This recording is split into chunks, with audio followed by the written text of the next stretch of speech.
Assalomu alaykum, hurmatli qarindoshlar. Qanday ahvolingiz, yaxshimi?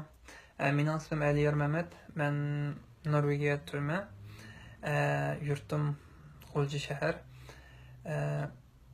Endi men bugun Xitoyningki Sharq Turkiston jazo lageri yo'q degan yolg'on so'zga raddiya berish va shundaqla shu jazo lagerida jazolanayotgan opam Aliya Ibrohim, dadam Yarmamat Ismoil va qarindishim Abdug'ani Yarmamatlarning shu jazo lagerida ekanligiga guvohlik berma.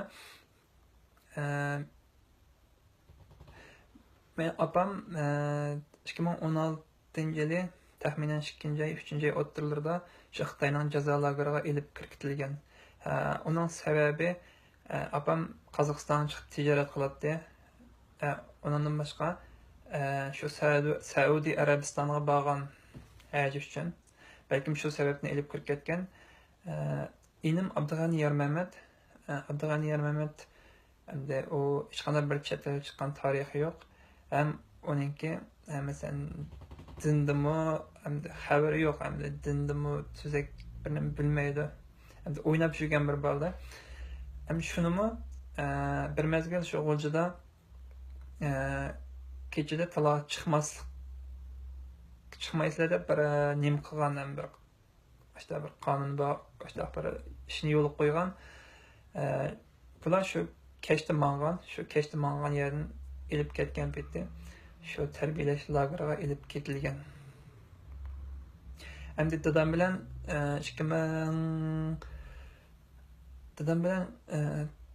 taxminan 4 yildan oshdi.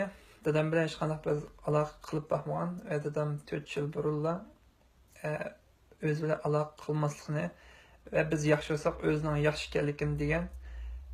Shuni tortib bizmi dadam bilan aloqa qilib boqmadik.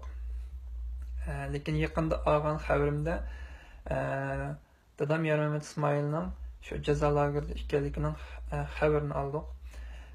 Andan keyin masalan dadamning qarindoshlaridan aksi Nurmamat Ismoil, inillardan Toshmamat Ismoil, Abdulla Ismoil,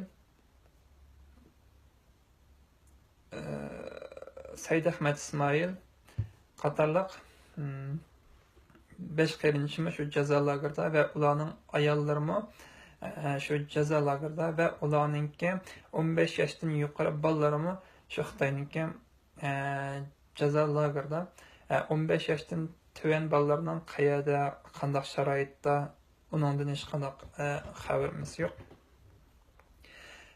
Shundaqla inim Abdug'ani Yarmamatningki 2 bolasi bor bo'lib, 2 bolasining qayerda ekanligini bilmaymiz. Ular 3 yosh, 5 yosh atrofida. Shundaqla mening ayolimningki inisi Abdullah Ablamit. U shu Xitoyningki jazo lagerida o qayni inimningki masalan o'pka tuberkuloz kasali bor bo'lib, ular har doim uni shu doktorxonaga olib borib, doktorxonada tekshirtib, yana shu jazo lageriga akitib shunday qilyotdi. Endi uningmi hayoti xavf ichida. Shunga bu videoni ishlab o'tdim. Kimga avatishni bilmadim. Shu sababdan men bu videoni hozir Facebookga chiqarib qo'yman. Buni muxbirlarga va guvohlik beruvchilarni izlayotganlarga yetkazib bersanglar bo'ldi. Hammanglardan Alloh rozi bo'lsin. Rahmat sizlarga.